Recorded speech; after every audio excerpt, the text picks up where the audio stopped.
که ما باید اینجا نماینده تاجیکستان مهرزاد صوفیوف رو دستگیری کنیم و رقابت او را مشاهده کنیم که مقابل حریف پرتغالیش مندس فرانسیسکو چگونه هنرنمایی میکند. ورزشگر ما با جودوگی سفید است مهرزاد صوفیوف و حریفی باشد با جودوگی کبوت همکنون روی گلیم اومدن. خب اینجا یک حرکت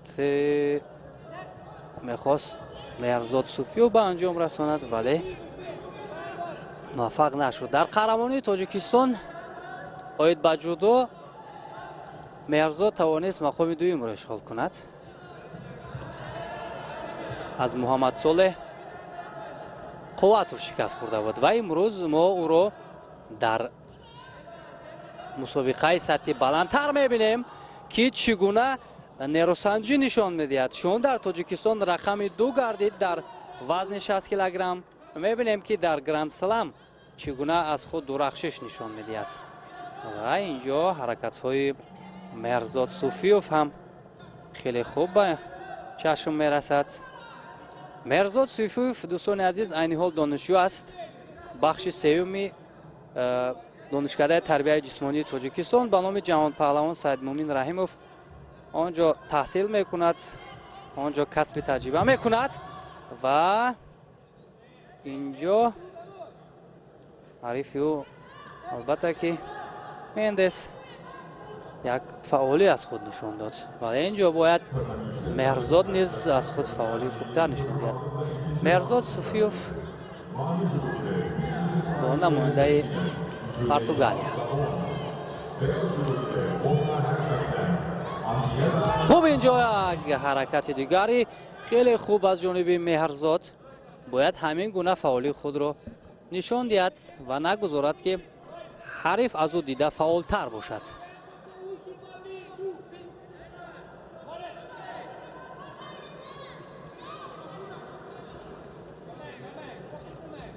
مهرزاد هم البته در مسابقه های قطعوی و بین المللی فعالتر است. البته سال 2019 در میان جوانان آسیا مقام اول را اشغال کرده بود و سال 2019 باز در چمپیونات آسیا و اقیانوسیه مقام پنجم داشت. در جام آسیا مقام هفتم دارد و همکنون امروز در داخل کشور هم یک پهلوانی است که واقعا هم در وزن خود ارزنده هم هست و امروز میبینیم که همون ارزندگی خود را که در داخل تاجیکستان دارد در سطح بین المللی چگونه نشان میدهد. مهرزاد صوفیوف اینجا به خاطر کمفعالی با او شید آمدیان. خوب مهرزاد دوستان عزیز در سومین مسابقه بین المللی برای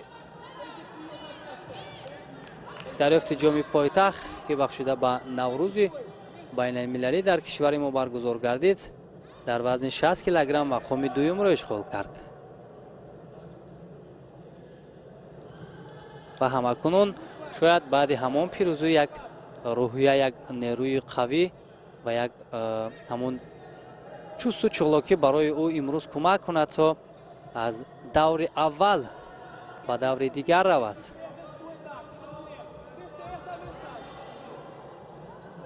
البته ما از پهلوان خود امید هم داریم و اگر درخششی پهلوانان تاجیک را ما در چنین مسابقه‌های سطحی با نفوذ زیادتر ببینیم و از خود مهارت زیادتر نشان دهند یا هرچی بیشتر سفر برگردند، پس آنها همان قدر کسب تجربه میکنند و میتوانند که از مسابقه های سطحی با نفوذ نشان های گوناگون را به دست بیارند. بعد از آنی که به طبیبان یک لحظه مراجعت کرد، مهرزاد دوباره روی گلیم آمد و رقابت را همکنون با نماینده پرتغالیا мендес идома медиҳад. хуб, ҳар ду ҳам албатта ки инҷо фаъол ҳастанд. ҳар ду ҳам кӯшиш мекунанд ки ҳарчи зудтар як амалкардеро ба анҷом расонанд ки бар суди онҳо бошад. ва мо хоҳони онем ки ҳамон амалкардро аввалин шуда паҳлавони мо ба анҷом расонад.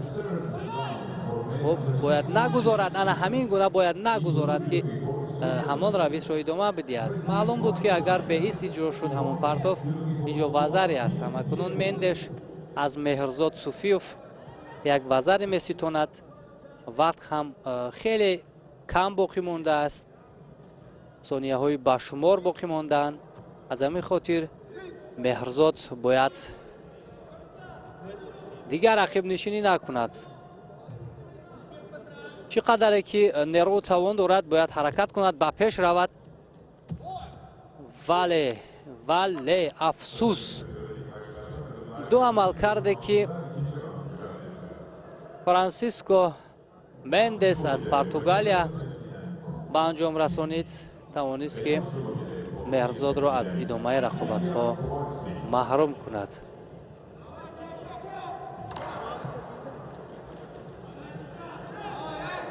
хуб,